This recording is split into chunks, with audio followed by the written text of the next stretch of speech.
Oògùn fún àlákàlà tó o bá ti jí ara ríro ni ṣá gbogbo àlá tó ńlá kò tẹ́ ẹ lọ́rùn o ò tiẹ̀ tún rórun sùn mọ́ oògùn yìí ni kó o lọ ṣe bísímìlà. Òun forí kókan alátakò ń jẹun lójú oorun ọ̀rìnrìn rìn ẹ̀ mọ́lẹ̀ ìbálòpọ̀ ojú oorun àlákàlà ni ṣá kò ń rórun sùn mọ́ ara ríro ni. Gẹ́ẹ̀tì ìṣáná ra ìṣáná pákẹ́tì kan báyìí kó gbogbo ìṣáná yẹn jáde ibi ẹ̀tù orí ẹ̀ ibi ta fi máa ń ṣàṣáná ibi ẹ̀tù orí ẹ̀ á gbogbo ẹ̀ jọ sójú kan wá lọ́pọ̀ mọ́ brimstone ìmí ọjọ́ sọ́fọ̀ lọ́pàpọ̀ mọ́ kó wá mix ẹ̀ pọ̀ mọ́ ọṣẹ pẹ̀lú oyin ìgàn original mix ẹ̀ pọ̀ mọ́ ọṣẹ kó sẹ́gbẹ́ kan farabalẹ̀ kó gbọ́ fídíò ìdélẹ̀ síwájú kó tó ṣiṣẹ́ àbí tó bá ṣiṣẹ́ ìtàn nǹkan tó bá lágbára fi sákàǹtì àwọn aláìní charity account 2044237680 First Bank of Nigeria Global Dahiratu Dhikrlahi Islamic Organization gbogbo ẹ̀yin olólùfẹ́ Ọlọ́run especially ẹ̀yin ìyá wa ẹ̀yin bàbá wa ẹ̀yin ìyá wa tẹ́ ń wojú Ọlọ́run ọba fọ́mọ ó ní fibroid ni ó ní yeast ni hyperclatin ni hormonal imbalance ni pelvic inflammatory disease sperm leakage ni wọ́n jókòó sínú womb ẹ̀ wọ́n jókòó sínú ovaries ẹ̀ òróyún ní wọ́n dà láàmú ó ti wọ menopause ó ti wọ menopause ó ti yé nísìn ó máa reverse ẹ̀ nǹkan tó mú wa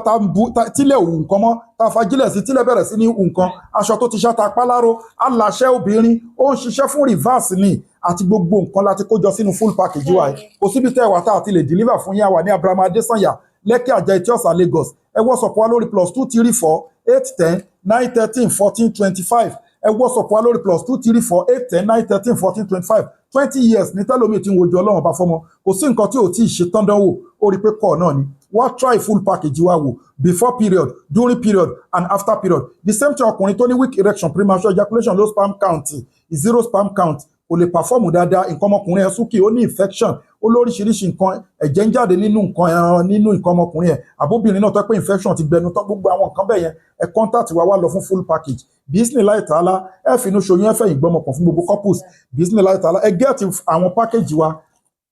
miracle leaves ní ewé ọ̀tọ̀tọ̀ 100 àti mọ́ ìzẹ́mzẹ́m la fi preserve kò ṣe má ní ẹ get caterpillar fún tọkọtìyàwó tó ń wojú Ọlọ́run bá fọ́mọ ẹ get bulldozer met fibroid àti blockage tube ẹ get memory booster ilé àmì ìsọ̀yìn fọ́mọdé àti fàgbàlagbà ẹ get all in one prevention ni treatment ni cure ni òun àti miracle leaves kò ṣe má ní nílé ó dẹ̀ wà halal ó wà scientific approved ó wà effective gidi ẹ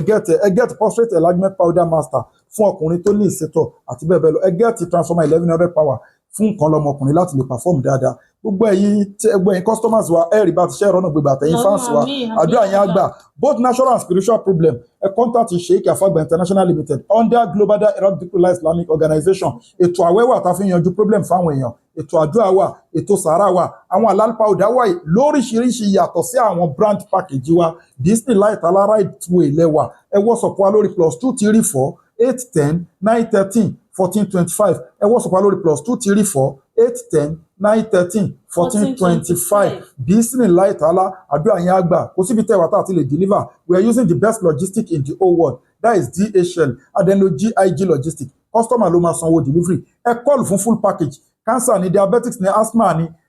bad cholesterol ni BP ni oyíkéyìí nínú àìsàn hepatitis ni ẹ pè wá àtobìnrin tó ń wojú Ọlọ́run àfọmọ àtọkùnrin tí nǹkan ọmọkùnrin ò lè perform déédéé mọ́ right way lẹ́wà sórí ọṣẹ tó ṣe yẹn wàá máa fíwẹ̀ lẹ́ni time tó bá wù ẹ́ Bismillah ta'ala wàá bọ́ nínú àlákàlà bẹ́ẹ̀ ni tíwẹ̀ á dẹ̀ òkun inna li zata lillahi jami'a gbogbo agbára Ọlọ́run ọba lónìí àdúrà wa gbà àríbá tí àárọ̀ náà gbégbà má sàlámù wa ilà lè kọ́ ẹ̀.